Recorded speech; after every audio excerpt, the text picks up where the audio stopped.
कौन ही रे?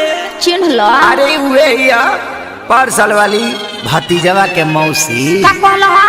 आरा हिलाइबू की छपरा हिलाइबू।